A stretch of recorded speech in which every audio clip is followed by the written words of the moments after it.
responsibilidad ba ng mga anak ang mag-payback sa mga magulang? Oo, responsibilidad ng mga anak ang mag-payback sa magulang. Pero hindi naman ang binabayaran mo pera eh. Wala nga eksaktong halaga yun eh. Ang tawag doon, utang na loob. May mga bakterya na kapag nag-exist yung bakterya na yun, eh wala nang pakialam yung magulang nila sa kanila. Wala na rin pakialam yung mga anak dun sa mga magulang ng mga bakterya na yun. Pero ang tao, pag pinanganak ka sa mundo, dun pa lang sa panahon na pinagbubuntis ka, it takes 9 months. Na pwede ka naman ipalaglag ng nanay mo eh, pero di niya pinili ipalaglag ka. Tapos dun sa panahon na pinanganak ka sa mundo, hindi mo pa kayang tumayo sa sarili mong mga paa. Kailangan pa kakargahin ka, pakakainin ka, dadamitan ka, bibihisan ka, lilinisan ka.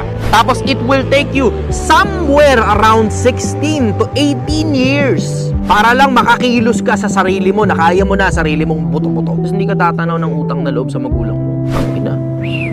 Yun lang pinanganak ka sa mundo, enough na para tanawin mong utang na loob sa magulang mo.